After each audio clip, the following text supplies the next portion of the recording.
I really want a boob job after having kids, but my husband thinks this means that I will leave him. How do I get past that with him? That is like the excuse, the thing that dudes also like. I don't understand it. Have you heard it? Yeah. Oh no, I've heard this, and there actually is some data to suggest that after some types of plastic surgery, the divorce rates are higher. Now I don't know if that's actually true, right? That's like a myth. Yeah. But I think the underlying problem, and I hear this a lot, it's not that the woman getting a boob job is going to make her leave. I think it's that the male feels like less or like not up to speed or up to the level of their wife now that they've done something to have more confidence. I think it's a confidence shift, right? Because then you get comfortable in a relationship where you're at, but then when someone, whether it's a mommy makeover or breast augmentation, the confidence shifts, right? Like it's not like you get new confidence, it's like your confidence is boosted. And so if the male's not doing anything about their own confidence at the same time, now you have this like divide. So for me, that's why it's so important. I love having the significant other come in. That's an awesome, right? To do that, but also be like, you know what, like you can do stuff too. Like, you know, I've had male lipo. Like my wife, she looks phenomenal, and I had lipo done, and I'm so happy with it. You know, like the liposuction I had done, and I feel like I can get in a swimsuit, and she can get in a swimsuit, and I feel. I mean, she still looks better than me, but at least I feel like more, you know, like relatable, where it's not like we're just complete opposites, you know, or even guys getting hair transplant, like. So I think it really comes down to, it's not about the female having the surgery. It's about the guy not feeling adequate enough in the relationship after that.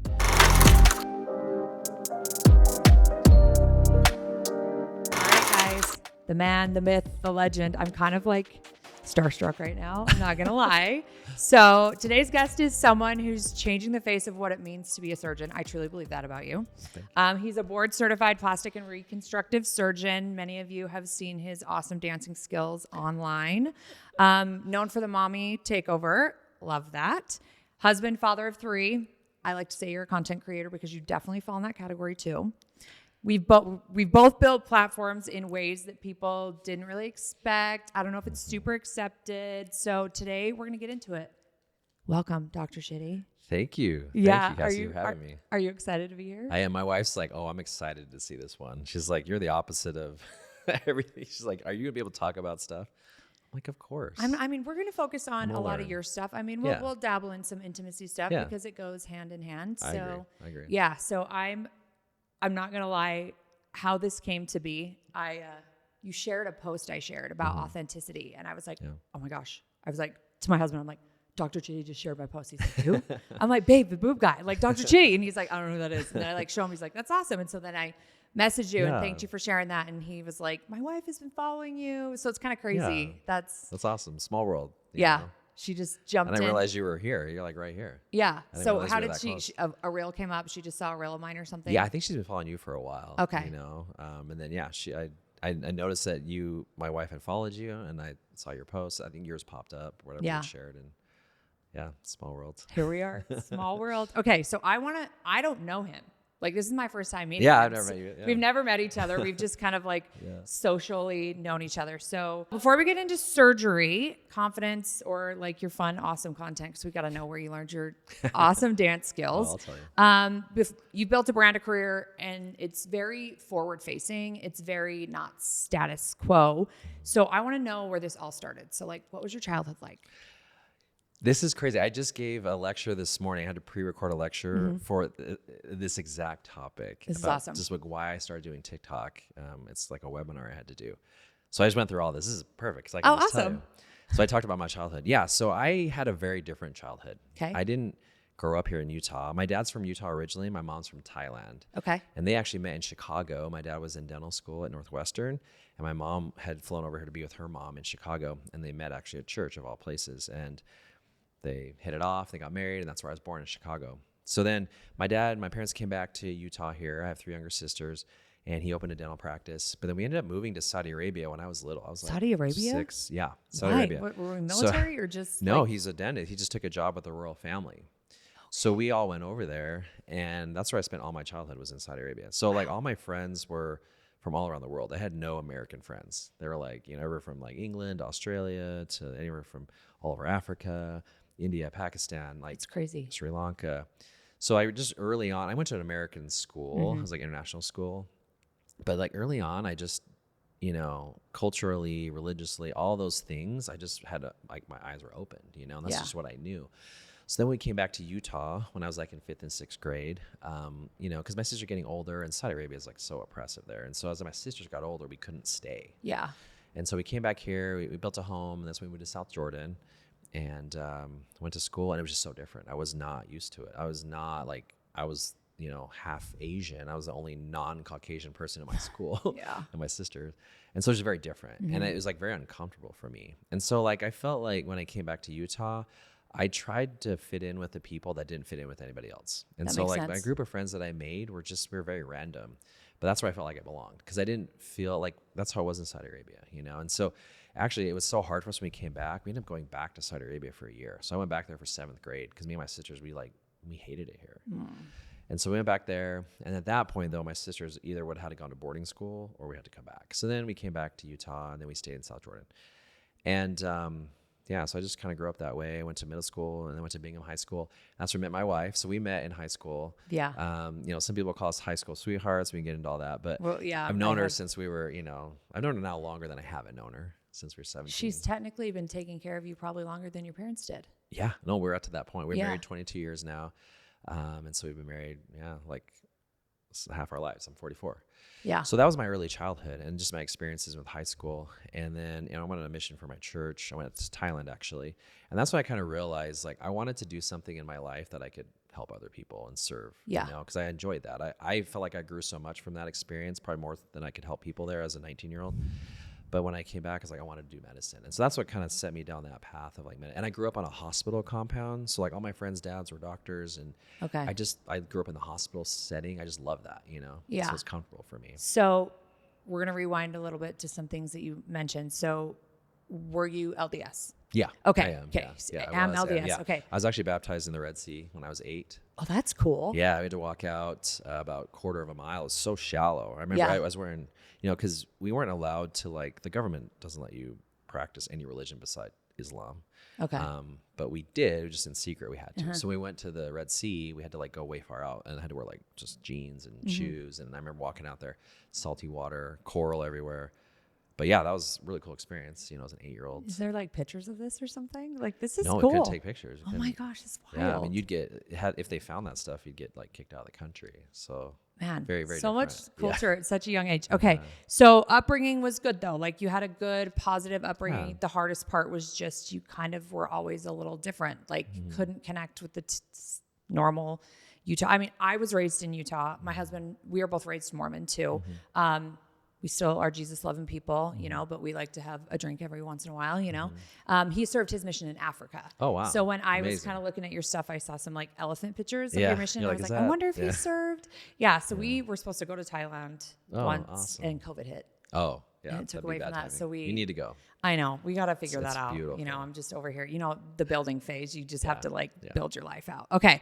So served a mission in Thailand. Let's get into Mindy. Yeah. So tell me like how you connected in high school, like who did the first move? Like what was that dynamic? Because it's kind of interesting. Like you guys almost like stuck and then she seemed Yeah. like she was like your person. She's my person Yeah. from day one.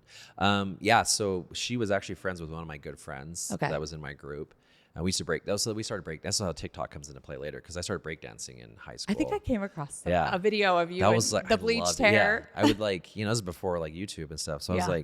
I was like, not even Google. I was trying to figure out how to breakdance. I'd watch old breakdancing videos, Mm-hmm. right? And we'd breakdance. So anyway, one of my good friends I used to breakdance with was friends with Mindy. And my sophomore year, I didn't have my license yet, and we needed a ride home. So with my friend, and he's like, "Hey, I know this girl and her friends." So Mindy had her little Ford Escort, and we got in it. And I remember sitting in the back seat. I remember seeing her eyes in the rearview mirror. I was like, "Dang, she's got like really pretty eyes," you know. And I didn't know her. Yeah. And that was like my interaction. She was so nice, big smile, just, you know, driving and dropped us off. I was like, "Oh, she's cute." And that was like it. I didn't see her. And then is the summer between our sophomore and junior year that I ran into her at a gas station. Okay. And right on the corner was Sinclair. And I remember I bumped into her. And I remember like, man, she's like really cute. We talked for a minute. And that was like the first time I like, okay, I think I would love to like go out with that girl, you know? And then school started that year. And one of my friends like, "Hey, someone's going to ask Mindy to a dance. You should ask her." Yeah. My friend. So The I race hurried- to I hurried- ask the hot Yeah, I girl, hurried right? and asked her. Yeah, like I did that. And then, yeah, we went to that dance. And that was our first time. Now, she claims our first like date was we went to a haunted house. and I didn't pay Those for are the her. worst dates Right. ever. You didn't pay for her? I guess You not. jackwagon? I had, well, I had a job. I thought I did. I guess I didn't pay. But here's the thing. I didn't think it was a date. Like from my perspective, we were just going as friends. It was a hang. I thought we were hanging. Yeah. But we did end. I was kind of hugging her by the end. So I guess it did turn into a date. So I probably should have paid for it. Now I look back. So, But maybe you were I tried to planning make on up for that hugging her. since. Yeah. Maybe you were just That's like, we're fine. all going together. No, and then she's you in the just- right. I'm not in the right. I think you're paying for plenty now. You've made up for I'm it. trying to make up for Yeah, it. yeah, that's awesome. Okay, So that's where it started. Yeah, at high school, and then really our junior year after that first dance, we were like inseparable for our whole junior year. yeah, And then like I kind of, as it between junior and senior year, I made this internal decision. I'm like, you know what? And I mentioned my friends were just random, and they were great. I'm still friends to this day with a lot of them. But I was like, I want to be friends with everybody. I just want to open up and just say hi and be nice to everyone. So my senior year, I just talked to everybody, and it like really changed my perspective on people in general and just myself. You know, like what I was capable of, and made a lot of friends that year. And then I've just ever since then tried to be that way. And that's, I think, my personality now is just that, just a very open talk, say hi to anybody, you know, try to be nice to everybody, because you never know what that interaction would lead to. And I just think it's, especially in today's day and age, like everybody has something, everybody's going through something. And I think the world would be definitely a better place if everyone was just a little more kind and open to the idea of, well, maybe they scuzz me off because this just happened or that just, you know what I mean? I think a lot of positive interactions are avoided because people don't just open up and talk and be vulnerable and real with people. So that's awesome. So she waited for you during your mission ish. Okay. There's a lot of contention here. So first off, Should Mindy be she here? would claim that we're high school sweethearts, and I do agree with her at this point, Okay. but we weren't actually together our senior year. Okay. Like she dated people, I dated people. So we weren't together. Then we got back together after high school. Okay. So I guess maybe we were. And then I went on my mission, and I gave her a promise ring. I know I was like, 19 years old. That's like but I this, did say like, hey, if you're here, I'm like, you can date, but if you're here, great. I'd love to date you after. And then, so she wrote me in the beginning, and then it just, you know, things get busy, and she was in hair school, and I didn't. And then Thailand, like there were so many letters I just never received. Like people sent packages, I never got them. So I think she wrote to me. I just didn't get very many of them. Well, it's so different now. Now they get a call every Sunday. Yeah. Oh yeah. Like, this was like handwritten. My back then. husband talks about internet cafes, like having to go to the internet cafe. Yeah, I had to and do like, that towards the end of my mission. yeah, and then like people were talking about like Yep. MySpace or something, and he was like, "What is happening here?" Yeah, But yeah, yeah. the letters would take months Yeah. on end to Yeah, come to him. probably sure yeah, in Africa too. yeah, So we did keep in touch, but she was dating another person, and then anyway, so I came home, and the week I got home, I was just like, I was talking to everybody, yeah. guys, girls, just like making friends with everybody. I Yeah. went to like a fireside thing. I like asked a girl out on a date, and because Mindy was out of town, she was on a cruise, and it's Okay. like the week I got home, she was gone for a week. So I think in that week, I think I dated like 4 different women, but like I was good because then You're when like, I'm she- playing the field. I'm making sure. yeah, and everything's then good. and they were all nice, but I remember leaving me like, that's just, no, it's not it, you know. And I'm like, I just need to go back to school. I was 21, so I wasn't like trying to get married. I just hadn't dated a girl in 2 years. But then when Mindy came home from her cruise, she came to my like, you know, homecoming thing, and I remember when she walked in. Oh, Sorry. no, I love this. I remember like, cause she's so tan, she's been on a cruise. Yeah. You know? Her and her mom walk in the back, and I remember like making eye contact with her, and she's the biggest smile, and I just like felt it right then. Yeah. You know. Oh, I love that. That's so sweet. So this leads into this perfect question. So what have been some of the best intimacy dynamics in your marriage? The things that help you both feel connected? Because you guys are really good at sharing your, I don't have tissues, or I would totally offer you one. Sorry. I'm good. Sharing like how you really focus on your relationship and how it's important, like Yeah. the way you travel, like, I mean, the whole thing you just did for your anniversary, like I love it. So share with me, what have been some of the best intimacy dynamics and keep you close? Honestly, it's been a learned experience because like no one taught me or her how to be intimate, right? And I think a lot of what I learned was from a lot of the Asian culture, you know, my parents' interactions and watching them, right? And so a lot of it has been learned through the years. I would say early on in our marriage, like it wasn't this way, you know, Yeah. whether not even just that, but timing, finances, just understanding of intimacy. I didn't get it, right? Both Yeah. of us are learning. And so it's definitely something we've learned together and, Yeah. you know, trial and error. But the biggest thing is just being open in communication and just like sharing our feelings. Yeah. I remember there were times where it'd be like, oh, that's it. Our marriage is over. You know, Right. get one argument and you're like, that's it. We're done. We're getting divorced. You know, that was like, I don't know why I would think that, but my brain would just go there. The world And it's like, trains it. so yeah. Exactly. And so just unlearning just the weirdest things, that just don't help a marriage. It makes you further apart. But communication is huge. But I remember in residency, so, medical school residency, I never home, right? No, Like you're literally not. 100 hours a week I was gone for residency, be working. And I remember someone gave us advice, said, you guys should spend at least one night a week, 1 weekend a month, and then 1 week a year together without your kids, because we had two little kids. We moved to California for residency as an intern. I was gone 100 hours a week. We had a brand new 5-week-old baby girl, daughter Miley. Our oldest was 1.5, right? And Mindy was home alone. That's hard. And she had no friends. She was obviously very down, and I was never home, right? And Yeah. so like those are like probably the hardest times, and then I look back, but there were awesome moments. Yeah. But that's when we kind of learned that. And so we would make it a point. And our date nights could be very simple, right? I remember one time going to all you can eat sushi in California because it was like just the least expensive thing we could do in terms of like a date, but it was fun. And just doing things like that, spending the time. But then as we've, gotten older and our communication has improved and just really our quality time, I really value that. And I really think figuring out what her love languages are. Like for me, I'm like a gift giver That's all day. Me. You and I are so similar. It's I'm wild. like, here, this is, Yeah. and she's like, well, I don't want a gift. I want to spend time with you. Yeah. Or just like, tell me how much you love me. Like, her words are affirmation, all that. And so I think really like changing my perspective on that and like what she needs, not what I need in the relationship, like helped a ton. So my second episode, because I just launched this podcast, and my second episode, I had my husband come because I think the world, looking at what I do, thinks I have this like perfect marriage and like wild sex life, and all these things. And we talked about the last year almost broke us like that. Now I'm going to cry. Like last year was our hard year. And it's because I decided to step out and like start this brand and build a business, which you understand the pressure of that. Like walked away from somewhere I'd been for 20 years, and it's like, okay, I'm going to figure this out. And then he's also an entrepreneur. And so I said, I can carry us. So like my dynamic's very different in the Utah culture. Like I carried the weight of that, being willing to do that. And then navigating feelings with that, right? Because stress, which you get, and leaving work at work and then coming home and Separating. being present and like,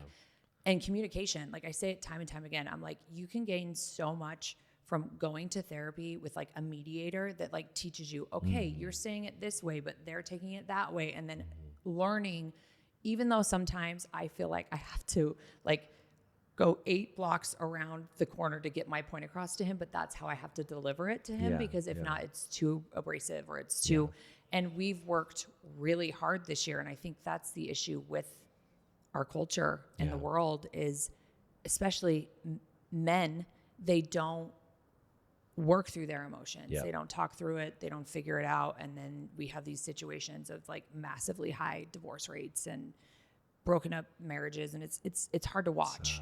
So I just think the world needs to know that everybody, like I said in the beginning, everybody has crap, and we all have to just learn. And so Mindy, she seems very hands-on. So like, what is she doing with your business now? I feel like she's like intertwined. Like, oh yeah, I mean, we started it together in 2020. And actually, when I came back here in 2018 to Utah, when I joined a different practice, I mean, she was doing my bookkeeping and all that, because she used to do bookkeeping and all that stuff with her parents' work. All growing up, and that's one thing I always respect about her too. She always had a hard work ethic. Ever since we were 16, I worked, and so we both have that together. So then we started our own practice, Jerry Chiddy MD, in 2020, right before COVID. Oh, great timing. January 2nd, 2020, on our anniversary day. I mean, she did everything. She helped run because I'm operating. Like I can't run a business from the OR. So she was running it. She's doing all the hiring. She's making sure, the patient list. And then we hired other people to help her. But then we're like, hey, we're going to open a spa. Her dream always was opening a spa. I remember even when we were in high school, she told me that she wanted a spa. And I don't know if she pictured a medical spa, like, because they didn't have them back then, but she wanted a full-on spa. And that was her dream. So we opened the Plastis Clinic and Spa in 22 in South Jordan. And she was running that. And even to this day, I mean, she's our spa director. But as we've grown, we're at 100 employees now. We'll probably be at 150 by this summer, just because we added more surgeons. Her role, we have to really, everybody has to more kind of, consolidate, because there's just so much. And so really she's driven our brand, our culture, and even our academy that we've started to really make sure all the processes, all the systems are all in place and in line. And that's a huge task in and of itself. And so it's been fun for me to watch her just grow exponentially, from doing hair, which she still does my hair, and she's amazing at it. In our home, to now running this massive business with hundreds of employees and families that depend on us. You know, it's fun. And so you talk about taking work home. I mean, we do that a lot, but we try to really isolate that. When with our kids, like, we don't talk about business. That was going to be my next question. Yeah, then. we're Like, just you're always both in talking. it. Yeah, we're both all the way in it. You know, we are fully committed. And so it's hard, but we've learned to do that. And then when we go on vacation, we vacation hard. That's what, you know, we were in Mexico. Like, I literally deleted everything on my phone and just power chilled, you know? Yeah. And it's so, like, you have to do that. You have to recharge. You have to be able to unload that. Especially because you have the stress of actually doing the surgeries, but you're also taking an angle that people probably are copying what you're doing, because that's when you take your business to the next level. Yeah. Right. And so as a content creator, like, I think people think like I just am online all the time, and I'm like, I actually hate it. Yeah. Like, if I didn't have to do it some days, especially the last couple of weeks, I'm like, I wish I could just, but you know, it pays the bills. Yeah. So, Yeah. really being able to separate that. And I've found in our relationship, there's been dynamics where we've been out on a date and it's like, okay, let's not talk about work, but what are we going to talk about? What are we going to talk about? What else? Yeah. So like, that's always a fun game to try and like figure that out. Okay. So, we talked a little bit about medical school, but what made you think, cause dad was a dentist, like how did you go from like, dad's a dentist, I want to do surgery and I want to do plastic? Yeah. So from dentistry, I'm just not a big teeth person. I don't like teeth. I was going to be a dental hygienist. Really? I worked for a dentist for 10 years. So Really? I'm like, oh, I get this jam. I used to help my dad. I'd go assist him on the weekends. He'd be on call and he'd be like, hey, I'll give you like $5 or $7 if you help me clean. I'm like, sure. Yeah. So I'd go with him, and I didn't personally love it. It wasn't my thing. But like I said, I loved medicine. I had friends, dads who were cardiologists, neurosurgeons. And so I loved that. And then I watched like shows like ER, and I was like, oh man, that it's was so intense. so good back in the day. Yeah. Yeah. And then like Mindy's like, what do you want to be when you grow up? I was like, oh, I want to be a heart surgeon. Cardiothoracic sounded so cool, right? Yeah. So that was like that's why. But then I said, I went on my mission, and I was like, no, I really want to do something in medicine. I love that idea. So I was aimed at heart surgery. I loved like the physiology of the heart. I did research in undergrad in cardiac surgery. And then when I got to the med school at the University of Utah, that's what I was aiming at. And then I started like shadowing some of these guys, and their lifestyle is so sad. And the hours are intense, even at being in your career for 20 years, you know, they're never home. No. And the divorce rates are high. And I was like, we had just had our son and all that. And I was like, I don't want that lifestyle. And so it's giving up for me something I thought I wanted to do, like my whole childhood and even into med school. And so I had this moment, I had this existential crisis, like, what am I going to do? Yeah. I'm here, but I don't know what I want to do. And I remember we had a career day. It was like my third year of med school. They do that in college? In med school. Yeah. Because the people like me, like, what does he want to be? So, you know, I went, and we take these exams to like test, and so you can apply. And I did really well on this exam, I guess. So I was like, okay, I could do whatever I want to in medicine. It was actually really freeing. So it made me realize like I could be a psychiatrist, I could be an anesthesiologist, ENT, you know, I have the opportunity to do that. So I was just open to everything. So I went around these tables, just like open-minded. And then I landed at the plastic surgery table, and I was listening. And, you know, in my mind, I'm like Grey's Anatomy. I was like, Dr. McSteamy. I'm like, he just does boob jobs. And like, it was just, I didn't like it. But the first thing the doctor said, the surgeon said, she's like, this is not about boob jobs and rhinoplasties. And I was like, like that intrigued me.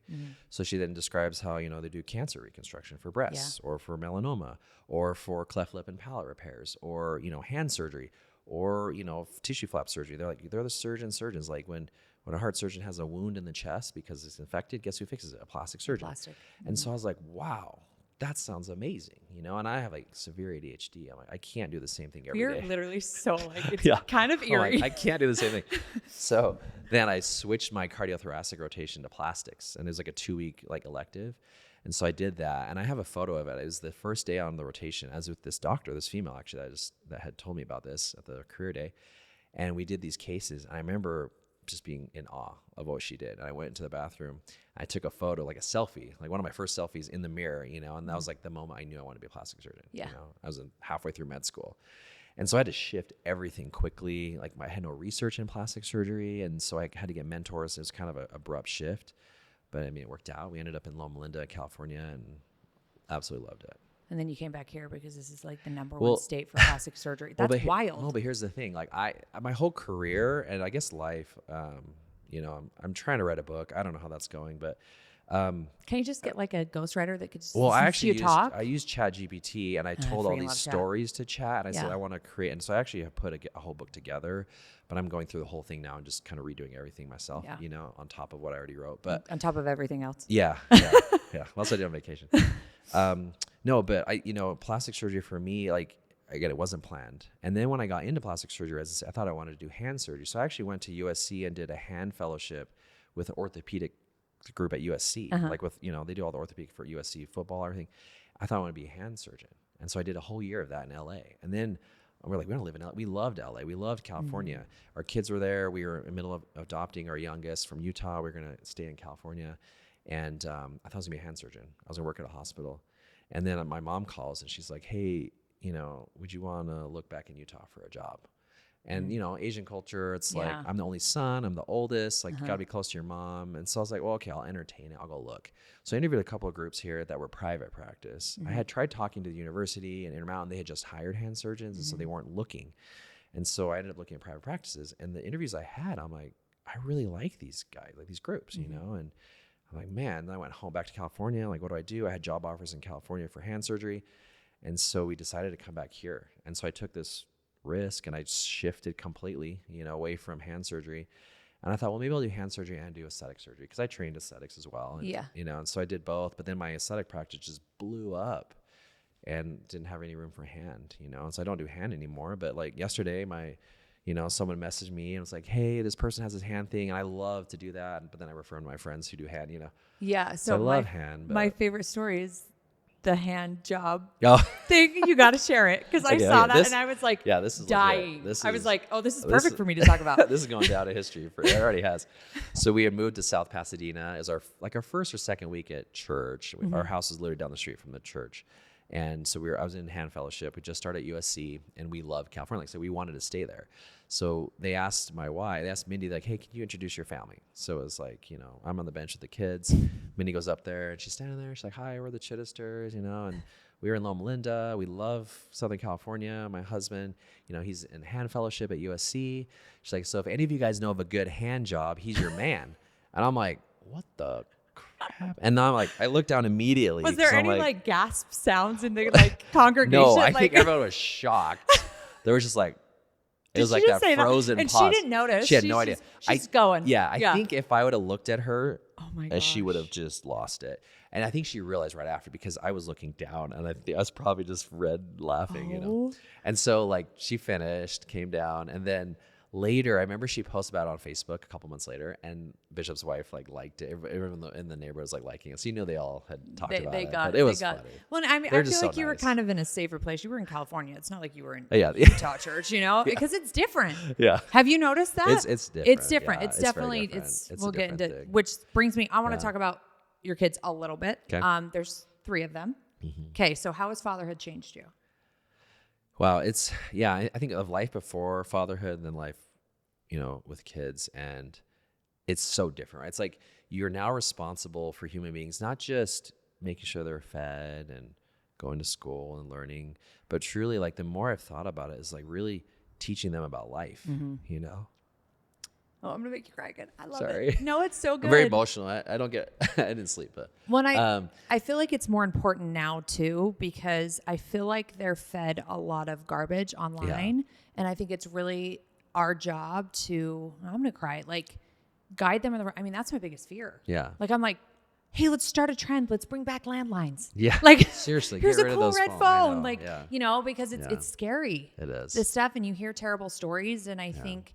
It's our job to really, my daughter's favorite thing, we did it last night, and I've really tried to focus on this because I get so busy with life, is Uno. Oh, fun. So we play Uno but those times and those little moments, they matter. So anyways, I just interrupted you, but I wanted you to collect yourself. But no, thank you. We're raising the things they have to deal with that I never had to deal with, it's just very different. But being able to navigate that with them. And now that my son, he's 16, my daughter's 14, our youngest is 9, especially my 16, 14, like having conversations with them about things like I wish I would have known at their age, and just trying to, and it's interesting because when I have these conversations, so prime example, my son, he plays high school basketball. We were at Lone Peak High, and, he loves sports, he's way into that. And grades for him is like he should just get straight A's. But I think he's, just with basketball stuff, he's just shifted his mentality. Yeah. So I was like, okay, well, at the beginning of the year, like, what are your goals? And he's like, well, I don't want to get any C's or below. I'm like, okay, that's a great goal. I'm like, let's look at how you frame that though. Cause I'm trying to teach him, like, how do you look at things? Like for me, it's all about perspective. I said, instead of thinking in your mind, I don't want C's or below, think, how do I get A's or B's? Yeah. Right. Like even just that simple switch in your mind, or like, hey, talk to your coach, like educate or training him on how to talk to his coach about something and then him doing it. So seeing him having adult do conversations, those things, having those conversations, and then seeing him do it is like the most rewarding thing to me. Right. And he's going to fail just like we all fail. But for him to learn from that and then grow, that's like the coolest thing I think as a father and a parent is like you can offer, because like who else is going to do that for them? They're not. No one. Like I said, online, they're not getting any of that. It's terrible. And they don't know how to have conversations. Like they don't even know how to do a job interview. Yeah. Like they don't even know how to turn in an application. Yeah. I think we've handed out too many trophies and taken on too much to, and I mean, I'm going to go there because I have a brother. He lives in Lehigh. If you need turf, he's the turf guy. Okay. So in your new yard, if sweet. are you a golfer? We'll need some, I try. Ish. I just golfed the other day. Yeah. We joined the country club and we're diehard cool. golfers. Oh, but yeah, I have a putting green. Cool. My whole backyard is turf. Oh, amazing. Yeah, this year we might need it. But anyways, so he owns Turf Impressions. Shout out J-Lo. Cool. You can pay me later for that. Anyways, he is in Lehigh. And the culture down there is great, but it's also wild for kids' sports and kids. So I kind of wanted to ask your input on that because it's like that everywhere, but I feel like it is top tier next level in Utah County. It's a lot. Yeah. I mean, like I said, I grew up in, Salt Lake County, and even our kids raised that. And then we moved to Utah County. Agree. It's a different level, right? The level of competition. And I look at these kids, I'm like, he's at a 6A school. He's at Lone Peak. He's on the basketball team. I'm like, it's very intense, and like, he probably would play differently if he were at a different school, some other, county, but it's fun. I mean, at the end of the day, I think it pushes him, right? I think it pushes him to be better, but it's also like, there's only so many trainings, personal trainings, and so many practices and things that you can do. And like, before you just push your kids too much, And that's for us. It's like, and I feel that way as an adult. Like if I push myself too much in my work and my job, like I don't have any energy at home for anything else. And so I don't know. We try to balance that with our kids, And a lot of people ask me, like, how do you balance your life? Like, how are you doing all this? Like, after this, my daughter has a scrimmage and my son wants to go to the Pokemon store. Like, I'm going to do all that stuff, you know? And I think of every day, it's like, if you have 24 hours in a day, we don't spend it all awake, but, like if you can live every single day, if you just take it a day at a time and you do everything 100%, like here, I'm 100% with you. Yeah. I'm not on my phone. I'm not, I'm like here, I'm talking about this. I'm going to go be with my kids 100%. I feel like every moment has to be 100%. Yeah. And then I can go to sleep at night being like, hey, I did everything I could. I did my best. Whether it was good or bad, I did my best. Yeah. And I think a lot of us hide behind the doom scroll.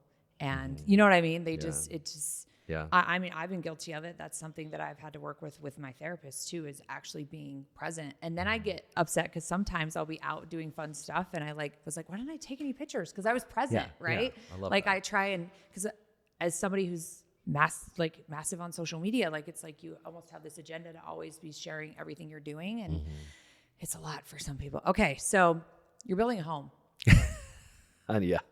Is it a parade home? Is it going to be a parade home?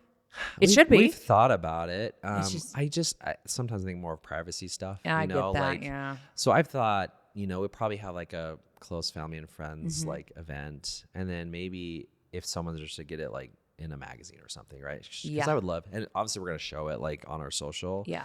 But I don't know. I do have concern. My sister has done a lot of mommy blogging and vlogging and YouTube early on. And there was some privacy stuff that came up with her. And it was really scary, actually. Yeah. And so I've always been and we were pretty open about things, and honestly, and I hear it both, right? We share about the home. We debated for over 2 years because we've been planning this home for over 2 years. Something like that. Yeah. Yeah. I never thought I thought we were in our final home, the home we're in right now. And we love it. We love our neighborhood. And again, life is not how you make of it. Someone called me that I know and said, hey, I have your next lot for you. I'm like, what are you talking about? I'm like, I love my house. I'm like, we just got in this house. Yeah. He's like, no, you need to see this. He's actually, we were going to build our home there, but we ended up building this other place, but we still have this lot. So I'm like, okay, fine. So we go and look at it. And it was very interesting. It was like, it's the same feeling I got when I stood on the dirt and Draper where our building is now. I like saw it. You just knew. It was like this, almost like, I don't call it vision or whatever it was. I just knew. And I Yeah. stood on this lot and I'm like trying to convince myself, like, no. But when I'm standing there and I see the lake and the mountains, I'm like, this is where we have to be. And I don't know why, right? Yeah. This is 2 years ago. And then stuff has just fallen into place. And I look back, even we just had our groundbreaking on the other day. And I'm like, I remember leaving there, I was just like bawling. I guess I'm a very emotional person. I love that. But like, I'm like, man, like, how did that happen? Like, there's no way that should have happened in our life, you know, just the whole situation. And so we debated about sharing anything about it. And then I thought, you know, like, I want to share it because I want to, like, we've been very authentic. We try to be open just about our practice and everything. I just want to share about it because it's like, we're going to learn and grow from this too. And if we can help people not make mistakes and things, yeah. Or if we learn from other people about it, you know, I mean, we have very private things that we always keep private, but then like stuff like this, I'm like, I think it's okay to share. Like even our kids, like we don't share a ton about them, but Yeah. But this home thing, I think it'd be fun. And I think people love it. And so we get both. People are like, oh, why are you sharing your home? And I get that. Like, it's not, we are not, I'm sorry, I'm not a braggy person. Maybe people think I am. That's not me. I'm just who You're I being am. authentic. I'm just being myself. And I just want to show, I want to share. Like, I just love sharing things with people. Find a good food place. Like, I'm going to share it with you because I love it. I'm not going to gatekeep anything, you know? No. That's not my personality. Yeah. And you feel like you're in good hands on who's building for you and like, Oh yeah. They're amazing. Yeah. I will say the Utah Valley Parade, even though you're like, I don't think we're going to do it, but that's one of my favorite parades to go to. Like it's wild. And my brother has done some turf for some of those houses. Oh, cool. And our really good friends, they do parades up north and I've built technically, I mean, my pool house, you would technically call that as another build, but not really. So I've built with them 3 times. Cool. And when you find a good builder and You build with them, love them. Yeah. yeah, it's a good Stay sign. with them. So, well, that's exciting. I'm excited to see. Yeah. It'll be a little process. Yeah. It'll be fun Have to you share. built together before? Yeah. The home we're in right now, we Okay, built, cool. it was like semi-custom. So it was already like designed and we changed a couple things here and there and that was fun. But when we built our building, that's when we realized, like, I didn't realize what custom really was. It comes like, down to the plug hole. No, literally. And like, the switch. when I walk around that building, like I could close my eyes and I know like how, you know, because we literally every week you meet about it, you know, and that building we did it. And so there's just like, and there's something about that, you know, you walk and I walk when the patients aren't there early in the morning or late at night when I leave, you know, I'm usually the first to leave or first to go, last to leave, but I'm walking around, it's quiet. And I just, same thing as that feeling. It's like, wow, like we did this, like how? It's wild. You know, just in awe. And so I feel that way at this home. We're like, wow, we're going to do something again, you know. And we didn't argue or fight with either the home or the building. Well, that's good. Like, we get along during it. So that's another thing you can learn is like build stuff with your significant other. Me and my husband definitely were like, but you know, we get through it. So, okay, I'm going to do some fun rapid fire questions. Cool. And then I want to get into some surgery Cool. juice. Okay. Awesome. So what's something people assume about you that's totally wrong? Are we talking about surgery or just in general? Just in general. Sorry, it's rapid fire, but I can't. I thought it was surgery stuff. Well, the surgery I was going to say is people think I do free surgery. I don't. Oh, we're gonna get into that. Okay. Yeah, okay. yeah. I What got is it that on about the me? list. I don't know. That you're a terrible dancer. How but about you're you? really good at How it. about you? Give me an example. Then I have to think about this. one. I Sorry. mean, I had a thing that came out recently that people thought I had an OnlyFans. Like, no judgment, but guys, if I had an OnlyFans, I'd be on a yacht. Like, let's be real. Like, I would take my one booty picture of the butt that I don't have. I'd probably pay him to build me one, and then I'd be on a yacht. Like, are you serious? That's like, amazing. Yeah. So that, I mean, I don't heard have everything. an OnlyFans, or I've never been. No told I offense. have I one mean, either. people are great. Like, if that's their cup of tea, like, go you. But like, no, I'd be on a yacht. Like, I would not be working this hard. Yeah, you I'd be would not making have like to. easy This would money. Be, It'd just be one picture. We're good. I mean, you know, maybe it's a suggestion. Maybe you should look down that avenue. Nah, yeah, I don't know about that. Sorry, I didn't answer that one. I don't even know. Okay, well then I'll go to the next one. It's fine. Okay. Biggest ick on social media right now? People doing free surgery for patients. Oh, we're gonna talk about that in a minute. Okay, sorry. I can bring up surgery stuff. I You guess wanna this hear is my something life. funny? This is my life. So I was at like an influencer event, and this girl was supposed to have surgery the next day, and it was the free surgery, or she was waiting to like meet with you, and it was before I'd even met you. And I looked at her and I said, "Well, I need you to ask yourself a question. If somebody's doing free surgery, do you want that surgery?" And she looked at me and she goes, "I'm gonna wait for Dr. She." And you did her surgery. Oh, okay. Yeah, I think I you know this did. is, You did, and I was like, I think I know. Here. "My girl," like, yeah. And look, nothing So- against these people. It's No. fine. People are going to make business decisions, patient or surgeon, right? For me personally, I don't like being accused of it if I don't do it, first off. But like, you have to have, like, for me, it's like, hold that value as a surgeon. Like, you know, Yeah. you're valuable in what you do. Yep. And you should be compensated for it. And I get the whole idea of collaborating. I get that, Yeah. you know, but it should just then be disclosed. Like, you should let people know, like, hey, I actually did their surgery. We traded that, you know, and then people will make a more educated decision if they want to do that or not. Right. But anyway. Yeah. That's on my list. Okay. One thing Mindy calls you out on the most. My nose hairs. So like, have you got one of those things from TikTok? That's a good I one. just got, she got it for me. Yeah. That's what I used. So I have it. I just don't use it, I guess. But I have these like white nose hairs, and I was coming here. Well, first she's like, I need to trim your eyebrows, because you know she does hair. And she doing the whole notices, thing. and she's like, I'm like, oh, it's fine. Well, she's like, well, at least trim your nose hairs, you know. So that's good. She keeps me in check. She's good. very much like, you know, keeps me straight laced. So that's good. Listen, my husband goes to like the man spa Oh, every other week. okay. He's bald.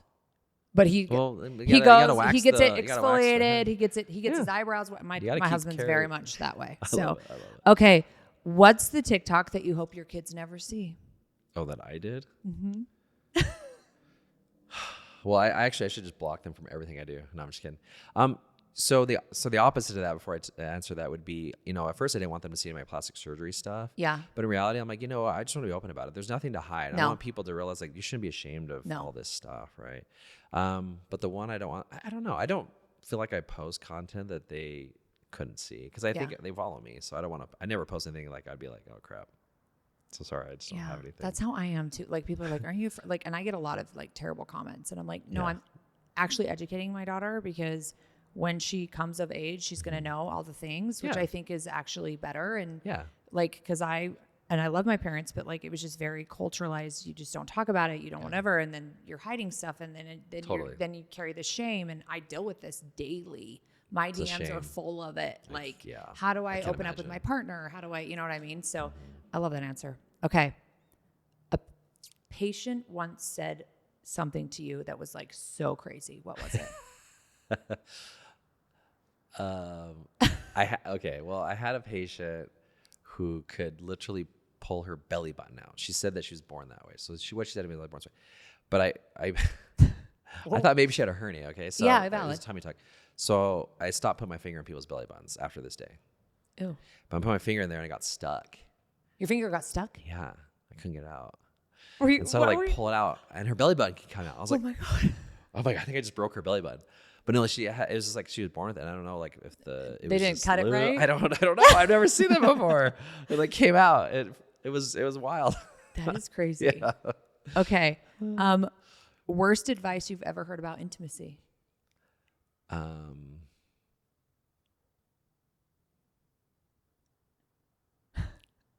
It's not an easy one for you. You have to it's not edit really this. your cup of tea. Worst advice. I mean, mine would be when, like, people say toys are competition. Like, we don't need it. We're good. Oh. Like, that would be a thing for me. Or lube. We don't need lube. I'm like, oh my God, get out of here. Well, you know, actually, a lot of that stuff is something no one ever gave me that advice, but I would say those were like misconceptions I had about intimacy. You know, and we use we talk about coconut and stuff all the time now, right? And like, I think those are things when I first married were like, I would never get that stuff, because I just thought like it was dirty, it was bad. Yes, no, totally. Yeah. And like we were totally, so no one ever actually told me that. I think I just assumed that because it was never told to me I could do otherwise, you know? Yeah. And maybe it's my upbringing, maybe it's my culture, maybe it's I have no idea where that came from. There's a lack of education. But for both of us, there's a lack of education, right? Like, I didn't know. And I just felt weird, like going into like a shop to go buy that stuff. And now I'm like, I don't care. Let's go find stuff. Well, and it's funny. That's also why I'm building my brand, which we haven't talked a lot about. This is I've been in this industry for almost 20 years. And when I made this decision to walk away from my, I guess you would call it kind of like a practice, like the safe place you've been for years, right? Yeah. And I've always just recommended the same products. And I was like, okay, if I'm going to do this, I'm going to do this right. So then I like go to the shop and I buy like 40 lubes, like all these enhancement creams, because I've always sold the same ones. And then I'm like looking at ingredients, like Coconut's solid. They're great. I love her. I met her at an event before I knew she was from here. And but like, that's something I'm passionate about, because the industry I'm in is very male dominant and it's very porn centric, and it doesn't have to be that way. I love that. And like their ingredients, I'm like, why are we putting glycerin in lubricant? Yes. And you probably know a little bit. Like, I'm like, that is the worst thing for like. So that's something I'm passionate about, which I'm excited about, because I literally like, I'm like in the lab here in Utah, like make it I lube. love that. Like, and Yeah. I'm like, You it want it can't have safe, this, you it want it- can't yeah, have this, exactly. it can't have. So that's something I'm excited about, Cool. which lack of education, people don't know. Yep. And then you go into a store and it's like pretty much everything is just like pornographic images, terrible words, like, and Yeah. you're like, I don't want to keep this on my nightstand. I don't want my kids to find it. So that's Yes. also part of the like Yeah, dynamic it's of a like cheap what I'm. brand. I love that. Yeah. Okay. That's cool. What's your guilty pleasure content scroll? Like something you could watch. Like example, like, you know, Travis Kelce is like obsessed with like otters. Have you seen that? No. I Yeah, have not. like Taylor Swift was Otters. like, he literally just wants a baby otter. Like he's like obsessed with them. So do you have something like that? Well, one thing that came up on my Instagram for a while, I could not get rid of it. And I don't know why I was doing this. Just tap not My interested. feed, well, I did. Like all of them. It was these chiropractors like doing people's backs. And like maybe there's something satisfying about the sound of it or something, but I'm like, why is it all I get is chiropractic work? But then it got weird because then it went to like AI chiropractics work, and then they were doing weird stuff. They were like, you know, they're like body slamming these patients. I was like, this is so weird, and I couldn't get it off my feed. I'm like, so I just stopped looking. I stopped even scrolling. Like, you know, when you can like discover, I wouldn't even look there anymore because that's all I could see was like weird People with their So that legs was not my behind their guilty heads. pleasure. It was that it turned weird. Oh my So gosh. More stressful, creating content or building a business? Business by far, and not even building a business. I think is managing the people in a business, right? And so culture is so important there. I think building a culture and have a foundation where you like know why you're doing your business and why you do what you do and how you work, and then you hire and fire people based off that. Yeah, it's not easy. Yeah. Managing people is not an easy task. And managing surgeons is even harder. I can't imagine. Okay. I have great partners. So. Yeah, and you keep getting new ones. It seems. Yeah. We'll get there. Okay, Yeah. so you and I could talk forever. That's gonna be the problem. Casey's gonna have to be like, guys, it's been 3 hours. Just kidding. Okay, so I have segments on my show of little things that I do, and I kind of just like include you in them. So one of them is my DMs. Like I get a lot of crazy questions in my DMs, and I've seen this question a lot. So I wanted to utilize this question because I want your input because you've probably heard it a lot. I really want a boob job after having kids, but my husband thinks this means that I will leave him. How do I get past that with him? That is like the excuse, the thing, the dudes all like, I don't understand it. Have you heard it? Yeah. Oh no, I've heard this. And there actually is some data to suggest that after some types of plastic surgery, the divorce rates are higher. Now, I don't know if that's actually true, right? That's like a myth. Yeah. But I think the underlying problem, and I hear this a lot, it's not that the woman getting a boob job is going to make her leave. I think it's that the male feels like less or like not up to speed or up to the level of their wife now that they've done something to have more confidence. I think it's a confidence shift, right? Because then you get comfortable in a relationship where you're at, but then when someone, whether it's a mommy makeover or breast augmentation, the confidence shifts, right? Like it's not like you get new confidence. It's like your confidence is boosted. And so if the male's not doing anything about their own confidence at the same time, now you have this like divide. So for me, that's why it's so important. I love having the significant other come in. That's an awesome, right? yeah. To do that, but also be like, you know what? Like, you can do stuff too. Like, you know, I've had male lipo. Like my wife, she looks phenomenal, and I had lipo done, and I'm so happy with it. You know, like the liposuction I had done, and I feel like I can get in a swimsuit, and she can get in a swimsuit, and I feel. I mean, she still looks better than me, but at least I feel like more, you know, like relatable, where it's not like we're just complete opposites, you know, or even guys getting hair transplant. Like, so I think it really comes down to, it's not about the female having the surgery. It's about the guy not feeling adequate enough in the relationship after that. So true. That's what I've seen. And it's that way too when it comes to like intimacy and trying new things too. I think a lot of the issues come down to just insecurities and not being vulnerable and working through your emotions and all that fun jazz. Okay. I want to get into some surgery, like juice. So I messaged you. You were talking about something that you feel like is going to be the next thing in 2026.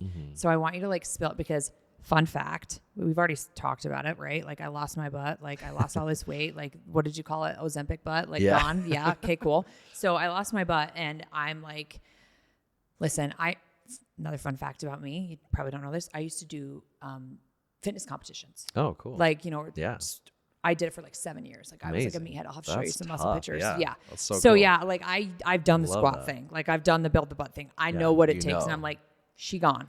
But I also have seen some bad butts. So it's like, what is this dynamic? Diaper butts. Yeah. So the new thing you're talking, well, so first off, with GLP-1 peptides, you know, a lot of people, their nutrition, they're just not getting adequate nutrition. So now, I mean, yeah, you're losing fat, but it's not selective. The medications we're using nowadays that we're injecting, it doesn't select what fat or muscle, right? It's just getting rid of volume and mass. And so a lot of it's muscle loss and then fat loss. And you're not also selecting where the fat's being lost. And so people losing in their face, losing in their butt, and then they're keeping it in the area. So they keep trying to lose weight on these medications, but their butt's deflating. They still have the area. So that's where, things like liposuction come in. Because even people that are at their goal weight, they still have stubborn areas. And that's fat. I tell you, that's scarred fat. It's not going away. Yeah. Just like scarred on your skin, unless you cut it out or revise it, or, it's going to be there forever, just like scarred fat. So, but you lose fat in the butt. But there are ways now. There's things I was talking about on social media. So something called Alloclay. It's an off-the-shelf fat product, fat graft. It's actually from cadavers. It's from like dead people. That's kind of crazy. But if you It's think wild. about it, like But we use stuff all the time. I have people hair in my head. Exactly. Like, people put their, we use cartilage for we nose use it in and dental implants. Like, okay. Yeah. I mean, it's fully processed. I mean, it's been around for years, but just this product specifically has more volume. The other brand, Renuva, it's a great brand, but they only had like 2 or 3 cc's, tiny and so expensive. Now you got like 12, 15 cc's syringes, and you can inject this volume. And the body essentially converts it to your own connective tissue and collagen. It's not like you're injecting fat into your butt, but it's a connective tissue that helps build in structure into your butt. So is it kind of like Sculptra, but with fat? Yes, that's how I think of it. Where Sculptra is stimulating collagen and tissue ingrowth. Very similar. Like this is more like a lattice, like a framework. So now it's more structure. Sculptra is kind of a liquid, right? And it has particles in it. Like it has to but build this its is like collagen. structural. Yeah. And so I put it in breast, put it in the butt, put it in the hip dips. So you've had good results with hip. That's my problem. Yeah. From the side, my butt is like, yeah. all right, guys, when I have a butt, there will be signs and you will know where it came from. And you can mix it with fat graft. So you can do fat and Alloclay, right? I just I don't know, like, and I know this is terrible. Don't judge me for saying it. I just don't know where I'd pull the fat from. Yeah. Well, you know what I mean? Like, I guess there's somebody. I can find it. I'm Girl, a sniper. I can find it. I can find it. I can find it. I'm not saying on you. I'm just saying in general. Yeah. And in general, I can find it. Black market fat. I love it. We can talk about that too. Yeah. But no, we can find fat, or we mix it, or you just do Alloclay, and they're doing a lot. Like you see people in LA, in New York, they're doing a lot more Alloclay. And I've been doing a lot of it. I did it 2 days ago on someone who had too much lipo done here. I didn't do it originally. Too much. So then it's like, instead of ab definition on a female, it's like just flat, and no one wants a flat walled abdomen. It's the bad tummy tucks. Yeah, the bad tummy exactly. tucks. You want contour, you want shadowing, you want definition, belly button depth. So we used Alloclay to do that, and it looked amazing. Wow. Yeah. So it's a cool product. And recovery on a butt, what is that doing that? So if you're doing a BBL with your own fat, which is that actual, so people will get implants too, right? Yeah, I don't do the implants. So there's some newer technology potentially coming to the US soon that is a little different approach to that with implants, but we don't have it here yet.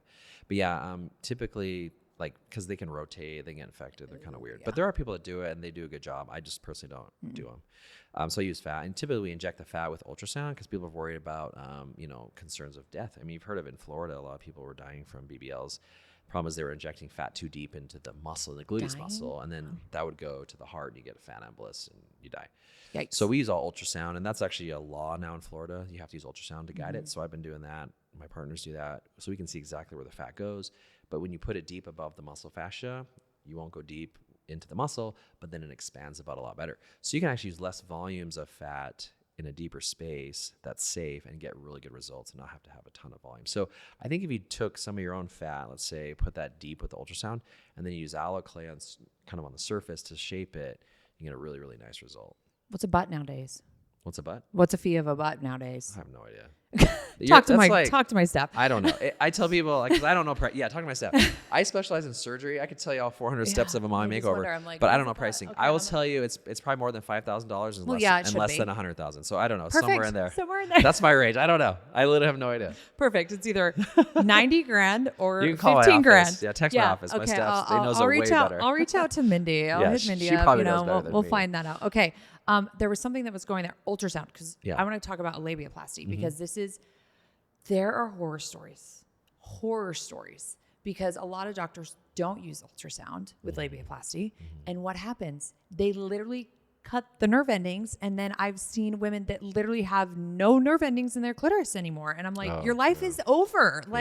So labiaplasty, for those that don't know, is Yeah, so there's labiaplasty actually remove excess labial tissue. Yeah. Right? So there's a labia minora, that's the inner leaflets. Those are the touching. That's where they join up into the clitoral hood and around the clitoris. And then you have the labia majora, which is the hair bearing area adjacent to the leaflets. And so a lot of times women want to undergo labiaplasty on the inner leaflets when they're protruding past the majora. Yeah. So nobody wants that hanging out. That's like that camel toe or that just that look that doesn't look youthful. Or if things don't You get know, like TMI, the mine roast got beef. mine didn't heal properly after so it delivery. Can tear. Yes, and that so I happens too. Or it have swells like, and tear. Yes, so that happens. It stretches from hormones, pregnancy, or people are born that way. I did 3 labiaplasties this week. But yeah, it's very important. I do not mess with the clitoris. Right? It's you like can't. No, that's where the nerves are. So I never go near that. And now, people there are don't surgeons realize that do. people don't realize it's not there. Yeah, you have to. Yeah, there's like a whole. do It has like not- I have a pillow. Exactly. Funny story. I have a pillow. I have to send you a picture. I bought a pillow and I asked my husband, "What is this?" And he's like, "Is that the fallopian tubes?" I'm like, "No, that is the entire." He's like, "It's that big." I'm like, "It is." Yeah. So you got to protect that whole area. So we do the leaflets, then we taper it in towards the clitoris, clitoral hood, and all that. I personally, but there are surgeons that they specialize in that. They know where the nerve endings are, and so if anyone actually needs that area done, I refer them personally because I think it's something you need a specialist if you're messing around the clitoral hood and the clitoris. Yeah, you don't want to mess it up. But no, the labiaplasty is a great procedure. It's not painful. Like I did 2 yesterday, wide awake on patients. Wide awake. Yeah, we got to talk about that. Yeah, wide awake. Just numb them. They did great. They didn't feel anything. It's like easier than Botox. And we just put dissolving stitches, so they just fall out after a few weeks. Obviously, no intercourse for 6 weeks. So it's like having a One baby of my again. patients, she's like, my husband's like, every time I come here, I can't have sex with you for 6 weeks. They got to stop going to Chiddy. I'm like, but afterwards, it's worth it. Yeah, it's good. Worth it. Yeah. Yeah. Well, it's just like healing from having a baby. Well, Yeah. so I talked to whole other story for another time. We just have one daughter. And when I decided it's just going to be one, I was like, I got to get this fixed because it's uncomfortable. Yeah. And I was getting these done and I'm like, can we just do the same time? And she was like, no. And I didn't really ask the plastic. So I just didn't do it. So but yeah, it's pretty normal. And I think a lot of women are suffering with it and don't know how to talk. And I don't think it's like I want to look like this person I saw in a porn, or it's comfort. It's like, it could be a comfort thing. Like it could be uncomfortable 100%. during intercourse. It could be, So like, even walking, I told, they get chafing, right? Even like riding a bicycle, walking, you're wearing like, leggings or something and they're kind of rolled up, but you're at intercourse, you like move them out of the way. Or they'll roll in. Yeah. And then if you're not using lube, what are you doing? What are you even doing? Yeah. Okay. Yeah. Okay. Favorite surgery to do? Is it the mommy takeover? Yeah, it is. So like I calculated it. I'm like, if you take all the things you could do at a mommy takeover, like all the combinations, like eyelids, fat graft, like there's like 6.5 million different combinations of a mommy takeover, right? So that's one thing I love about it because it's not ever the same. Yeah. But 2, I love, because if you just do breasts or just do tummy, it's great. But when it's the whole body proportions, I love architecture. I thought I would be architect, so I love proportion, design, all these things. And so I think the body, we look at the body, there's proportions, and then everyone has their own beauty and shape. And so I think really trying to enhance that. And you can do that when you work on the whole body, right? When you're doing lipo and contouring the back, when you're adjusting the breasts, you're lifting the breasts up, right? You lengthen the torso, make the abdomen, look a little more like visible because it's not hiding under the breasts. You bring in the waistline from the tummy tuck repair. All these things, I love it. And then when I see patients, it's like my mom. So my mom had a Thai restaurant for 17 years. She sold it a few years ago in Sandy. But I love to watch her when she'd go, they'd give the dish of food. And it's the first time they're having curry, and they eat it. And she just would watch them, and then she'd smile because you could tell they're happy with the food. And she just loved that. And I get that with my patients. Like when they come in and, they see themselves the first time in the mirror, it's like the coolest feeling, I'm like, man, like somehow we help that person achieve what they were wanting, and it's just like the coolest thing. Yeah. So I do love it. Number one surgery you do is probably that. Yeah. We do I operate like 4 days a week. I have clinic on Wednesdays, so I only have 1 day of clinic, 4 days of surgery, and we do like a mommy takeover every one of those days. There's 6-hour surgeries, so these are like marathons. 6 it's like, hours. Yeah. It's like you're having, if you're doing a breast lift, breast augmentation, tummy tuck, 360 lipo, labiaplasty, you're doing 6, 7, 8 surgeries in one setting. Oh, recovery is probably such a bitch. I just think I'm like, it's very manageable. Do it all at once. I've never personally had it done. I can't. My wife's done it. She never took any narcotics. She only took Tylenol, right? And she had everything done. People do really well. And it's very manageable. It's sometimes you feel like I got hit by a dump truck, but people do really well honestly. And you're walking the first night, and then just to watch people recover, it's awesome. So cool. Yeah. Okay.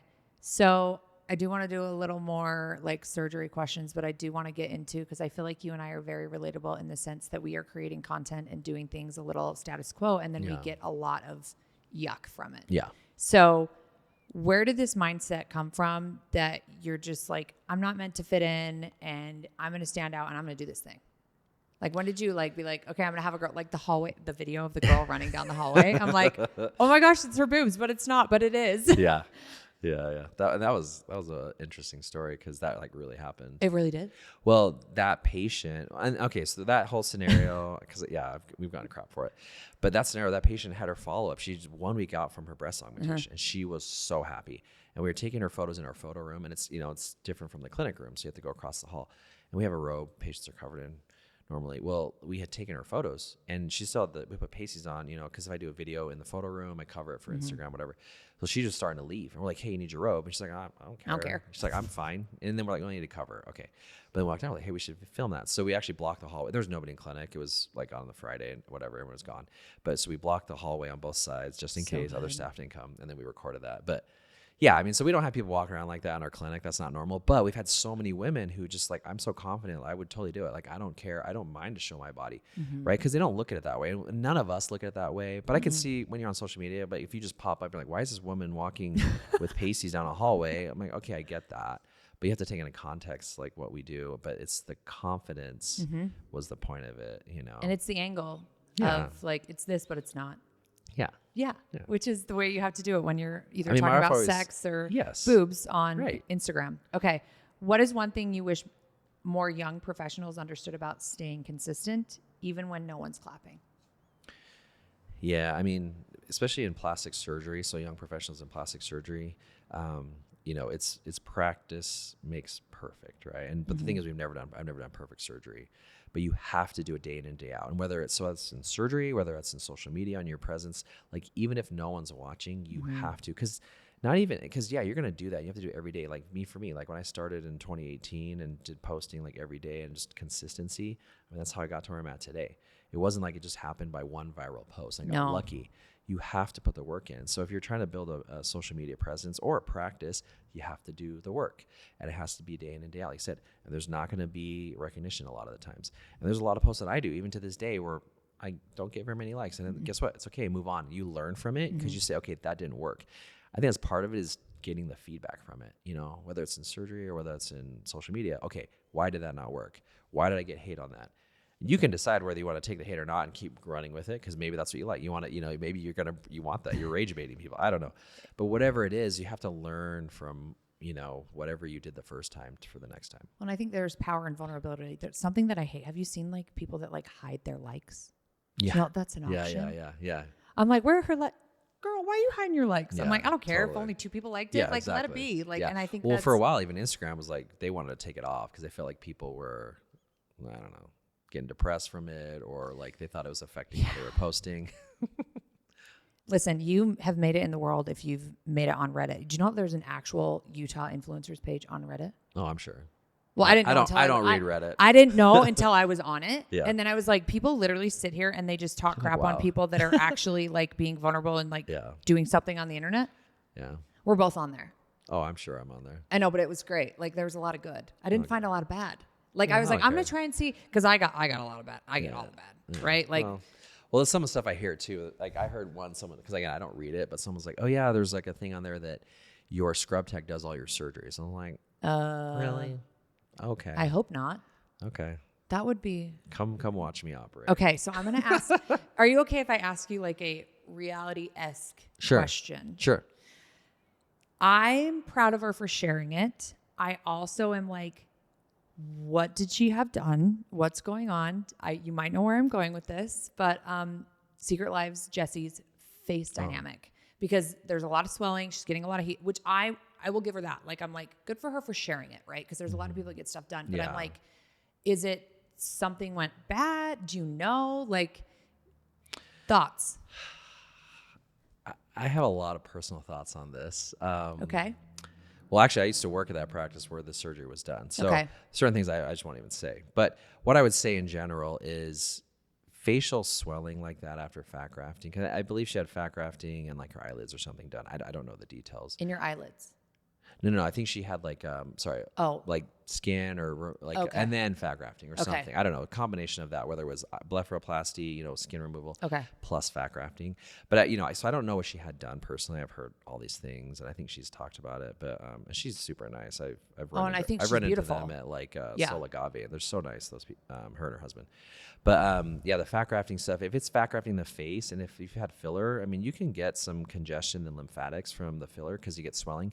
And so you could have more persistent swelling than normal. So I tell people, even like tummy tucks, for example, like everyone's skin is going to act differently and how it swells is different. So someone who maybe has a ton of swelling had the same surgery as someone who has no swelling, right? And it's just because their skin quality, their lymphatics, all that stuff is just different. Yeah. And so for her, I don't know, because I don't know what was done. I don't know if it was done poorly or not. I just know that, when you have swelling like that, like you just have to kind of wait it out. And there's other things you can do to try and get the swelling to go down. But at the end of the day, it's like, fat grafting is going to go away. Like fat grafting is not permanent. Some of it is, like half of it usually stays, maybe even more. And so I think that volume will come down and swelling just goes down in general. It's like if you took someone that had a tummy tuck or even a breast augmentation, and you went and show them every day, like you're talking about, just show them every day, and have patients doing that. Yeah. But you're going to look and be like, well, why does it look like that? It's like, well, yeah, because they're still healing, right? And I think she's talked about that. Like she's still healing. That's normal.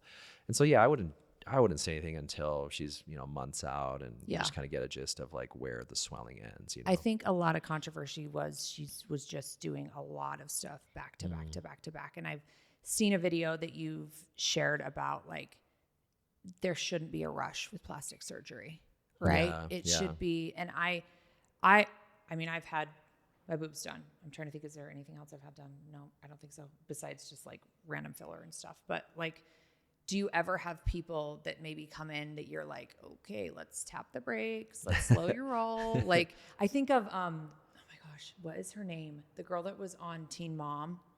Oh yeah. What's her name? You know what I'm talking about. Lowry or no, what's her name? What is her? Farrah. Oh yeah. And I'm like, tap the brakes. Yeah. Right. Yeah. So have you ever like turned away people? Yeah. No. Okay. Yeah.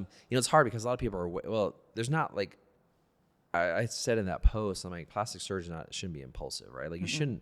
It's not like going to Vegas and getting married at the Whitechapel, right? Like you can do that impulsively. You shouldn't just walk in and get plastic surgery. Maybe you've been thinking about it for years, but you still need to get educated on yourself. There's still a lot of things that have to be done between the consult and the surgery, like in terms of safety, like checking your labs, maybe getting a mammogram, making sure your heart, there's a lot of things you have to do medically that's to be safe, right? You can't just walk in and have surgery. Now, with that being said, some people are like, I've been waiting for 8 years for this, right? Or some people on my wait list, like, I'm waiting 4 years. Like I'm ready. Like I'm there mentally, socially, emotionally, physically, I'm there. Okay, great. But we still have to have some time to get you into surgery, So it's gone are the days, at least in my opinion, where it's like you walk in, like, hey, I have an opening tomorrow, I'll have surgery. It's like, what the? Because you never want to do something that's a permanent change to your body, right? And so it shouldn't be that impulsive. Yeah, in my opinion, but that's just mine. So, clinic has a strategy of giving free surgeries.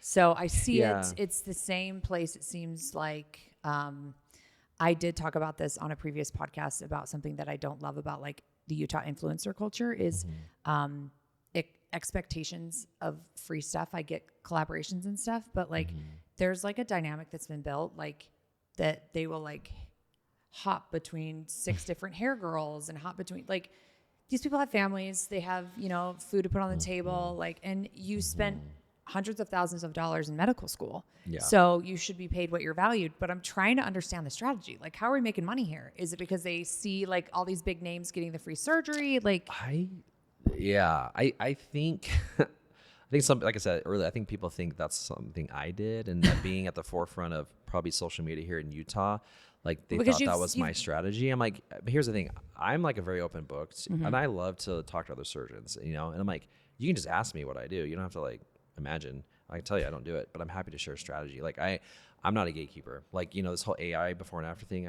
I pretty much came up with. I just wrote a paper on it actually in a research journal. like I shared it right away. Like I'm not going to gatekeep stuff. Like I feel like to elevate our field and what we do, we got to share. Yeah. And part of that is like social media strategy. I give talks around the world. Like I said, I just recorded a talk this morning on this thing. I'm willing to share. So for people thinking if that's my strategy or that's a good strategy, I mean, you can do that. But I just, like you said, what's the perception of that for your practice? But also, is that devaluing what we do? You know, and so there's a lot of ethical stuff with this. You know, our societies have kind of over the years, I think, tried to adjust that, and maybe I think they've changed their minds a little bit on how they view like trading surgery, but you just have to disclose it, right? So in the day, it could be a strategy for your practice.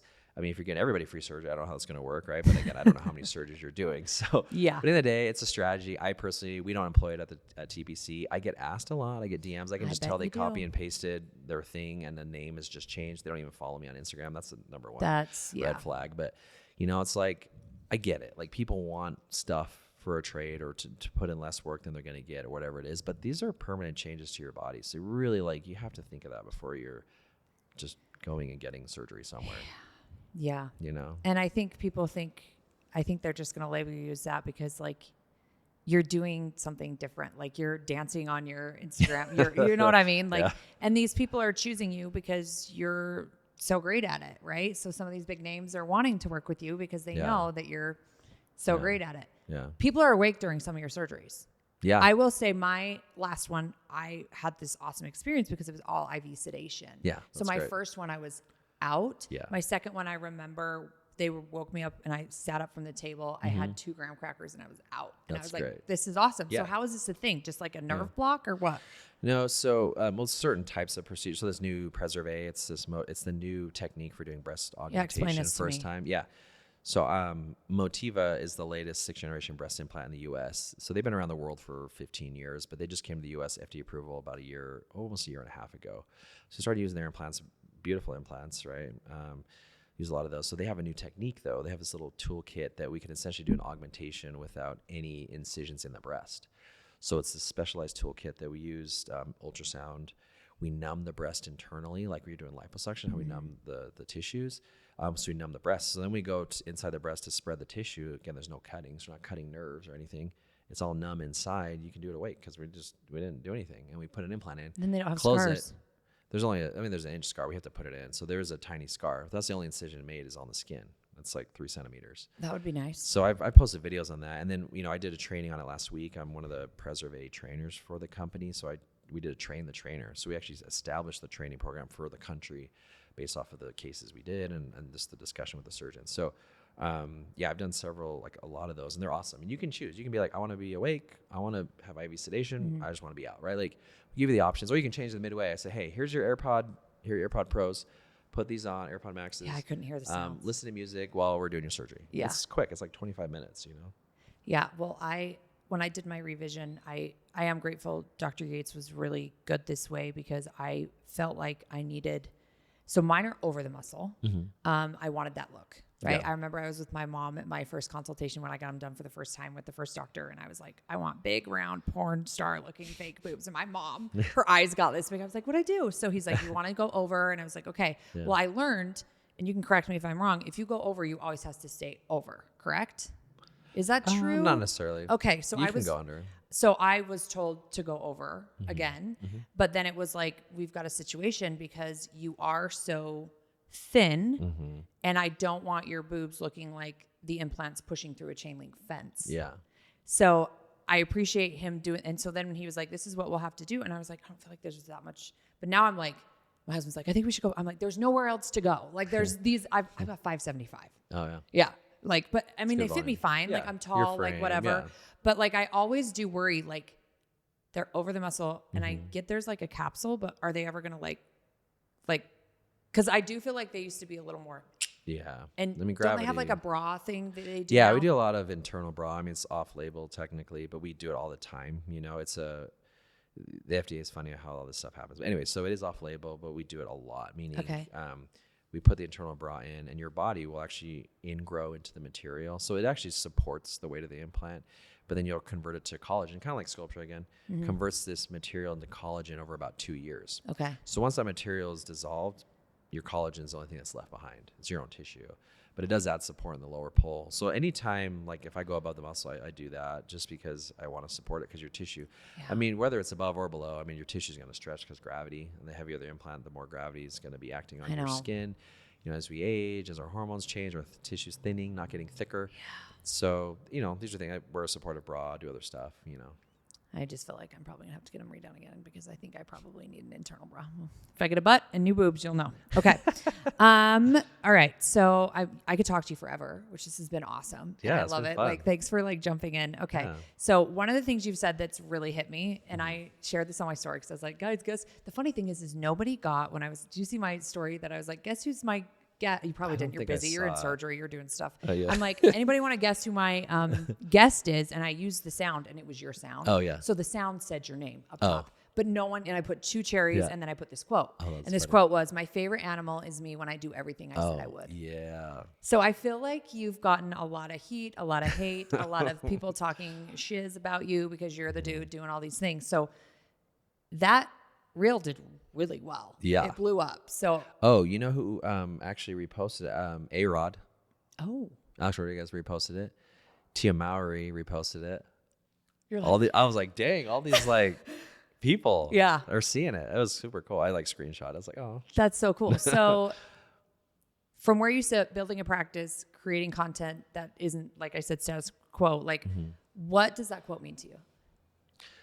You know, when I look back at my career and everything, even in school, like what it means to me is like, I'm a person of my word and my integrity. And that's like the biggest thing for me. If I tell somebody I'm gonna do something, I'm gonna do it, you know? And I feel like if I can't do that, then I can't, you know, what my kids, what my family think of me? If I, you know, I say I'm gonna do something, I don't do it, you know, what is my neighbor gonna think of me? And so for me, if I can, you know, hold myself to my own, like hold myself accountable, then that's the most important thing for me. Most important thing. Yeah. I love that. Okay. So I always do a part at the end of the episode. It's called Covet This. So I always like recommend, because my new brand name is Covet. Oh, cool. Do you love that? I love it. Do you know where that comes from? No. What? Like the 10 Commandments, like thou shalt not covet. Oh, I love it. Because what does covet mean? Yeah. It's like a yearn and desire for something. Yeah. So the brand I'm building is named Covet. I love it. Yeah. Congratulations. So it's coming in the summer. So cool. Just all right. You and Mindy will get an invite to the launch event. It'll be epic. I'd love to be there. So I wanted to talk about lingerie because I think a lot of women don't wear it. They don't feel confident. And you, when I reached out, you're like, no, I think intimacy and confidence and plastic surgery go hand in hand. So like I have so many options on my website, shameless plug, but do you have some confidence dynamics with intimacy that patients have like said to you that have made you be like, I want you to kind of like spill on that a little bit before we. Oh, yes. Like all the time. I mean, like you talked about earlier about like couples when, you know, the female or the male, or they both have plastic surgery, right? The level of confidence that changes, but a lot of it has to do with intimacy. And I'm not an intimacy coach. I'm not a wellness coach, but they'll share these things with me. Plastic surgeons, a lot of times we're like therapists in a lot of ways, you know, it's like a hairdresser, you know, because they'll just come and share things. But I love to hear, I love to just receive that information and then, you know, give it back to them positively. But I hear it all the time, just like how their sex life is better. Their marriage is better. You know, their relationships are better with just another family. They can be themselves. They feel like they're in their own body again. And that to me is like the most powerful thing, is because, you know, I've had women, it's like they feel like they lost themselves. They've had so many kids and they've raised their kids. They've given themselves up for their kids. And they then turn around and like, who am I? Yeah. You know? Or you hear about, like, I would hear stories all the time. Like, oh, we just leave I always have to have the lights off, or I have to have my shirt on, or I have to have, and I'm like, how freeing is it that you're like, look at me having pasties? Like, you know what I mean? So I've had patients be like, this is the first time my husband see me naked in 10 years. That's wild. And they would go change in the closet and then come out and would say, or close, have her husband turn around. And now she's like, I walk around naked all the time. I love it. Yes, it's amazing. My favorite thing is women, and maybe this is a small thing, but buying a 2-piece bikini or 2-piece swimsuit, right? Because like I've never bought it. And I had a patient the other day. It's so funny. I did the Preserve on her. We did lipo, and she's like, I've never owned a 2-piece or a bikini. I was like, you will. And the next day, she's post-op day 1. Okay, she's like a bruised purple grape because of the lipo in her breast. She looks in the mirror and she starts dancing. She's literally dancing in the mirror. She's looking at herself. Her smile was so like genuine, you know. And I'm like, all right, she's gonna buy a bikini. I know she's gonna buy one. I had a patient from back east. She's in her 50s. She told me she had never owned a 2-piece swimsuit or a bikini, and she bought one. And she went on. They went on a cruise. I mean, she's like 50 something. I'm like, how cool is that? It's awesome. And she's so happy in her skin. Yeah. And to me, that's what it's about. Like, it's about that. It's about intimacy. It's about relationships. It's about relationship with yourself, right? Yeah. So when's Mindy going to launch the bikini brand? I mean, just have it in the waiting room, you know? Yeah. I mean, you need lingerie. You need it. You want to have like one of those black jackets. You're like, I know a girl. Here's some lingerie. Pick one. Like, I mean, we've talked about it. I mean, she has her recovery line. She has a Somi recovery line. I have the Somi bra. We've talked about stuff like that. Yeah, just having it. We got a lot of stuff. Having it available. Yeah. I know you guys are having like a little intimacy thing. You've collabed with Coconut coming up. That's awesome. Like, love that. I love that she does that. Yeah. She loves to like try to make me feel awkward, right? Like she'll record me like when we get the Coco new box, and she just records me and tries to get me all like blushing and awkward. And that's so PG. Coconut's so PG. Know, if you want, I'll hit Mindy up. I'll be like, how embarrassed do you want him to be? Because I will send all the things, all the good things. I love it. She'll love it. Well, I always like to share like a Law of Cassidy, because that's here we are at the Law of Cassidy. So I'm going to share a little something, and then I want you to just give your last little. Okay. So I feel like confidence isn't the opposite of insecurity. It's what happens when you finally stop apologizing for taking up space. That's amazing. Yeah. Again, confidence to me, every day I see that happening. Yeah. So I love the way that you share that. It's not just taking up space. Like, you're truly like, we're all here for a reason. Sometimes I don't know what that reason is, but I think we're here to all figure it out. And I think if we can just go, like you said earlier, judge a little less, love a little more, and honestly, just be yourself. And one thing my wife always says is just, I'm unapologetically myself. And I think we all need to be ourselves. Like, we need to be our authentic selves. And that's, I think, where that confidence comes in. That's where you can just be whoever you want to be. And if people don't like you, that's up to them, because it doesn't change who you are at the end of the day. No. And just post the shit. Just post it. Like, just do the dance. Just post the stuff. I'm going to see if I can convince him to do a TikTok with me really quick before I let him go and go be present with his family, because he's been doing this stuff all day. He's like a boss. But thank you. I appreciate you. This was awesome. Where can they find you? I mean, I know you have a wait list. Like, is that true? Like, I was like seeing stuff. I was like, is it really 4 years? Like, I guess I sign up for 4. Like, what's the dynamic there? Like, I mean, if you look at the number, it's like 6 some years now. I don't know. But it's for mommy makeovers. If it's like breast stuff, because a lot shorter surgery, I can get you in way sooner, just because we have kind of not 2 lines, but we just have to parse things out. I can only do 1 mommy makeover a day. I can do multiple breasts. That makes sense. So we stack them. That makes sense. Yeah, it's like we got an express lane for the shorter items, and then like the regular Harmon's lane for, you got 400 items. So, but yeah, you can find me at Dr. Chiddy on Chiddy. Not shitty. Dr. Chiddy. Have people said that? Yeah. People are terrible. Yeah. I mean, I've been called a whore on the door. Oh my God. Because you know how I'm in the swing, and I'm sure people say it all. I'm like, whatever, elf on the shelf. Like, don't do that. Whatever. Okay. I'm on TikTok, YouTube, Facebook. Okay. I have a feeling he'll be back. This was awesome. It was fun. Thank you. And that's it. Yes. Okay. Till next time. Peace.